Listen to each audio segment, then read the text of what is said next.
अच्छा, फादर ने शुरू में मना किया था एक्टिंग से, बाद में आइटम सॉन्ग पे आ गई तो अदाकारा शाजिल शौकत ने अपने शब्स करियर से जुड़े एक फैसले पर खुलकर बात की है। शाजिल शौकत ने बताया कि उनके वालिद ने इब्तिदा में उन्हें अदाकारी की इजाजत नहीं दी थी। अदाकारा के मुताबिक उसके बावजूद वो एक आइटम सॉन्ग का हिस्सा बन गईं। शाजिल शौकत ने कहा कि उस वक्त उन्हें डांस का बहुत शौक था। उन्होंने बताया कि इस गाने को उन्होंने खुद भी खूब प्रमोट किया। ताहिम वक्त गुजरने के बाद अब वो अपने इस फैसले पर दोबारा सोचती हैं। अदाकारा का कहना था कि आज वो महसूस करती हैं कि शायद ये कदम नहीं उठाना चाहिए था। शाजिल शौकत ने बताया कि उनके वालिद ने शुरू में शूब्स में आने से रोका था, बाद में वालिद उनके फैसलों में ज्यादा मुदाखलत नहीं करते रहे। अदाकारा ने एक दिलचस्प बात भी शेयर की। उन्होंने कहा कि उनके वालिद ने अब तक वो आइटम सॉन्ग देखा ही नहीं। शाजिल शौकत के मुताबिक अब उन्हें डर है कि लोग जबरदस्ती वो वीडियो उनके वालिद को दिखा देंगे।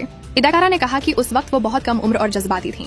उन्होंने बताया कि वो इस वक्त 21 बरस की हैं और जब ये गाना किया तो उससे भी कम उम्र थीं। शाजिल शौकत का कहना था कि वो कुछ बड़ा करना चाहती थीं, लेकिन अब उन्हें समझ आती है कि उस वक्त फैसला सोच समझकर नहीं किया गया। अदाकारा ने वाजे किया कि उन्हें कोई पछतावा नहीं। उन्होंने कहा कि वो इस तजुर्बे को अपने सफर का हिस्सा समझती हैं। शाजिल शौकत का ये बयान सोशल मीडिया पर मुख्तलिफ रद्द-अमल का बायस बन रहा है।